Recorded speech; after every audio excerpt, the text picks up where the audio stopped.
कभी दोपहर में डर महसूस किया है? नहीं तो आज की बात करोगे, क्योंकि ये कहानी रात की नहीं है।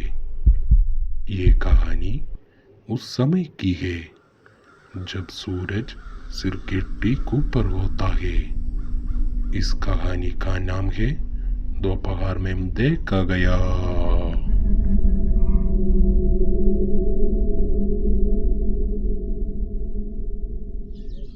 साल था 1993।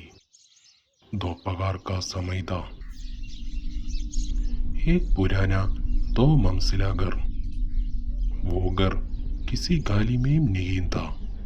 वह घर उस 1 एकड़ जमीन के ठीक पीछे में था। यह एक ऐसे घर था जो कोई पेड़ों से गिरा हुआ था। दोपहर में भी छाया भी न रहती थी। मेरी दादी के 7 बच्चे थे, उनमें से एक भी सीना।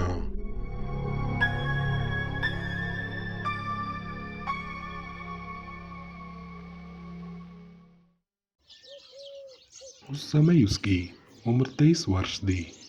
आज वो मेरी मौसी है।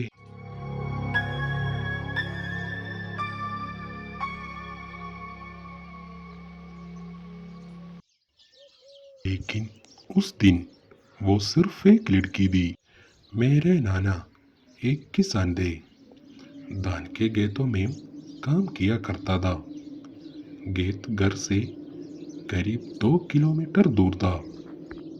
मेरे नाना कभी भी दोपहर का गाना साथ नहीं ले जाते थे, क्योंकि दादाजी ने जोर देकर कहा कि गाना ताज़ा रखना चाहिए। हर रोज घर से कोई ना कोई बच्चा दादाजी का गाना लेकर गीत की राह पकड़ता था। लेकिन उस दिन दादी ने सीना को बुलाया। सीना, एक बोतल लो और पिता को दे दो। हाँ, मैं अब आऊँ। सीना गाना लेकर घर से निकल पड़ी। दोपहर की धूप तेज थी। वह जिस रास्ते से गुजरता था उस रास्ते के दोनों ओर दूर दूर तक फैले धान के खेत थे।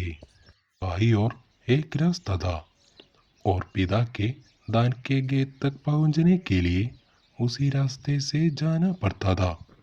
वही रास्ता जिस पर वह रेस खेती के लिए जाया करते थे।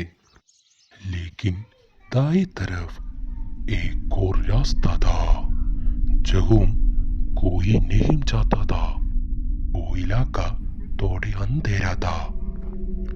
घने घने पेड़ों की वजह से वहाँ सूरज की रोशनी बहुत कम ही पहुंच पाती थी।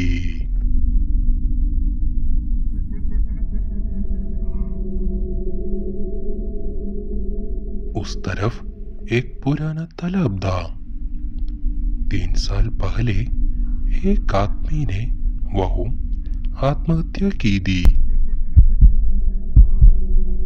उसके बाद किसी ने उस तालाब को छुआ तक नहीं। अब वो तालाब जंगल में बदल चुका था।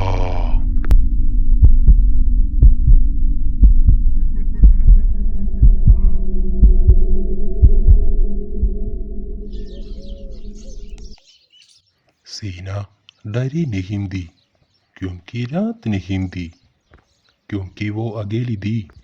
लेकिन डरने की वजह नहीं दिखा रही थी। उसके हाथ में सिर्फ एक टिफिन था और उसके मन में बस एक जिज्ञासा थी। वो तालाब कैसा होगा? एक बार देख लूँगा और जल्दी ही वापस आऊँगा। यही सोचकर उसने दाई तरफ कदम मोड़ लिया।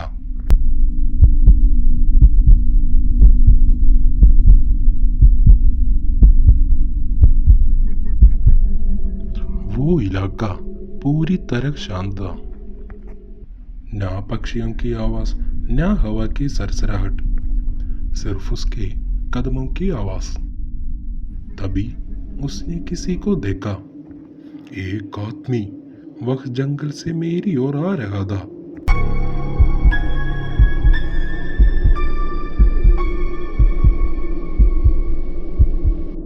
सीना को समझ नहीं आया। वो आए कहाँ से?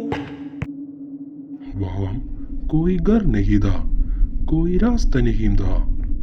फिर भी वो आदमी यहाँ क्यों आए थे? वह धीरे धीरे उसकी तरफ बढ़ रहा था। उसकी चाल अजीब थी, ना तेज ना धीमी, बस सीधा उसकी ओर।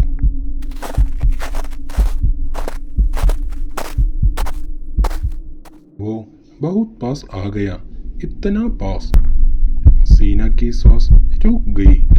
वह व्यक्ति 2 मिनट तक स्थिर खड़ा रहा। पूरे 2 मिनट वह बिना हिले, बिना कुछ कहे, बस उसी को घूरता रहा। सीना डर गई थी।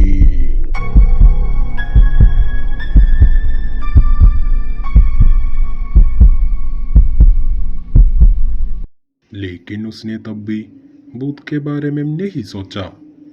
उसके मन में बस एक बात थी। क्या ये आदमी मुझ पर हमले करेगा?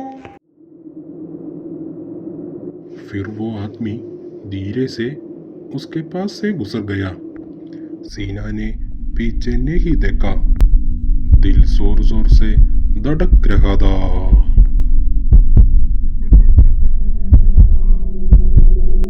लेकिन 2 मिनट बाद उसने हिम्मत की और पलट कर देखा।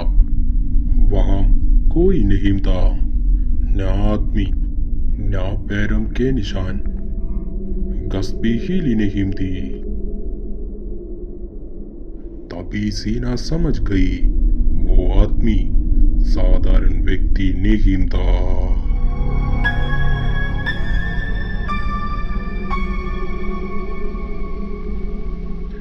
जैसे ही यह एहसास हुआ, सीना का शरीर सुन्न पड़ गया। उसके हाथ कांपने लगे। टिफिन नीचे गिर गया और उसी पल उसके मुंह से चीख निकल गई। उसने ज्यादा नहीं सोचा, बहुत तेजी से दौड़ने लगी। उसकी सांस टूट रही थी।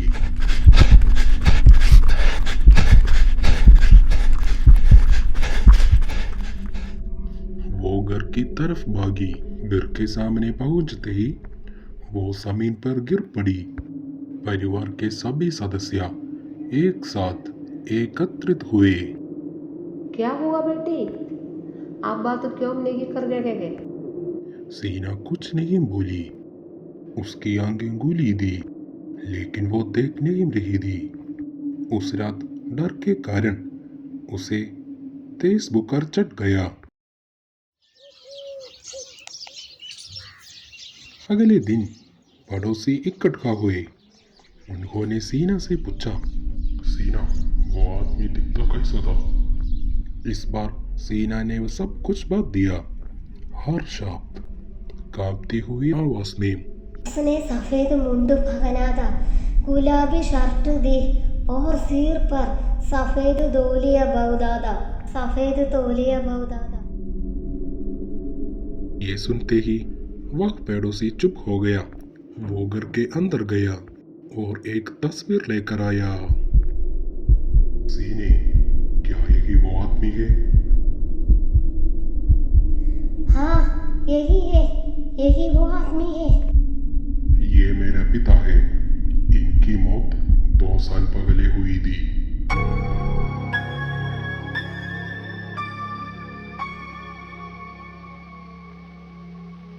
सीना आज भी उस रास्ते से नहीं जाती। वो तालाब आज पूरी तरह सूख चुका है, लेकिन कुछ यादों कभी सूखती नहीं, क्योंकि वो दोपहर में देखी गई थी।